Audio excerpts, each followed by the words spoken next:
God so loved the world that he gave his one and only Son, that whoever believes in him shall not perish, but have eternal life.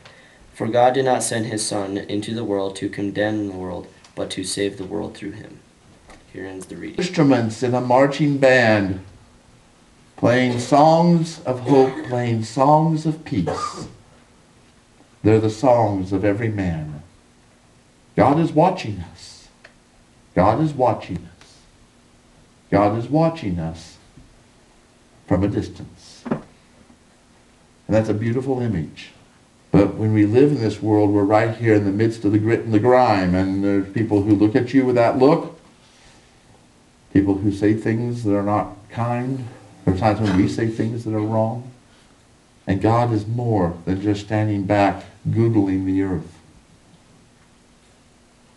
God is right in the midst of us. And that brings us to the gospel while standing on one foot. I practiced this last night.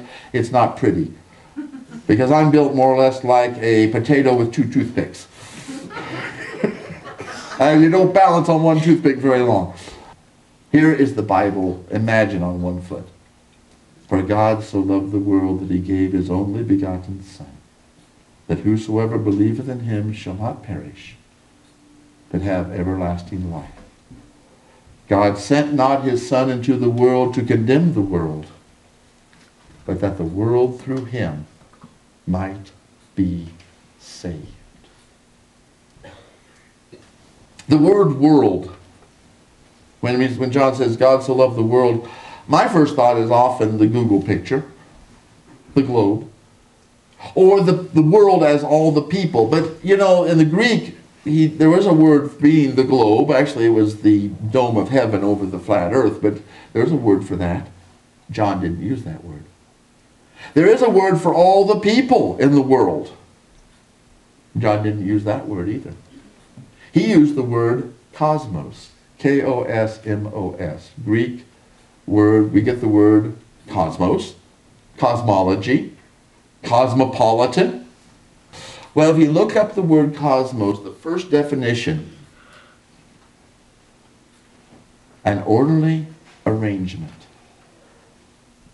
But you go out and look in the sky on a nice clear night and you will see the stars as they make their trip to traverse the sky. And then you watch the planets and the moon and their more complex journey across the sky, orderly arrangement. And look at the grass and the trees and the wind and the rain and snow and our huge rodents that roam in our backyard and eat our grass and our favorite flowers and leave their reminders. Didn't realize how much trouble that's going to be this spring. But it's all part of an orderly arrangement of life and birth and death going on. In fact, God took the world, according to Genesis, God moved over the face of the chaos and called for cosmos. He said, let there be light. In fact, there were two words God used in creation. One was the creating word, let there be light. And then, it is good. But then, humans started to mess with it. So we had to try the fruit of knowledge of good and evil. That is value judgment.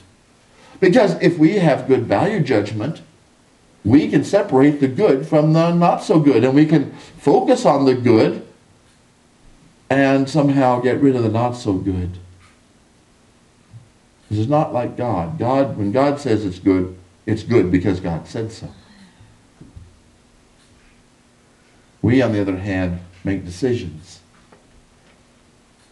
And what winds up, we think is good for us, winds up maybe not being so good for someone else.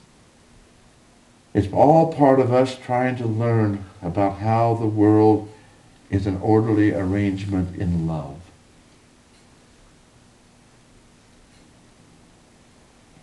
God so loved the world, so loved this orderly arrangement that he sent his only Son. sent Christ into the world for two reasons, I think. The first is obvious. We needed to see what love looks like.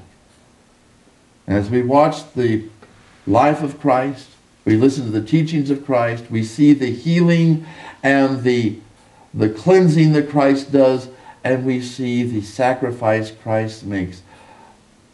We see what God's love looks like. There's another reason I think God sent his only Son into the world. Through Jesus Christ, God knows how tough it is to be a human. Jesus was fully human as well as fully divine. That fully human part cries out, my God, why have you forsaken me? Now we all know what it's like to feel God forsaken, but imagine God discovering how tough it is to be God forsaken. Should not perish. That's probably our biggest fear in life. That's the one. I suppose if you got into anything like a deep discussion with anybody that you know, you get down to it, it is that mortality that brings us all to a full stop. Perish. Quite a number of years ago, my computer taught me what perish really means. This is back in the old days when you didn't have autosave and all of that. And I was working on a program, and thanks to the Kansas City Power and Light Company, everything went off, and I hadn't saved my work. It perished.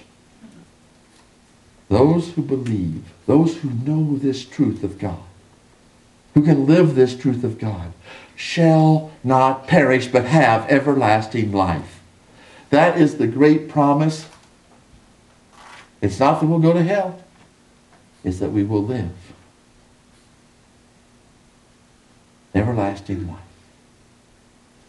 You've got to have John 3:17 with 16, because otherwise you miss the point. God sent not his Son into the world to condemn the world. And God maybe should condemn the world. We all deserve it. But God did not send his Son into the world to condemn the world. This orderly arrangement that God created and creates. He sent his Son that this orderly arrangement, this world, this life, this love, might be saved.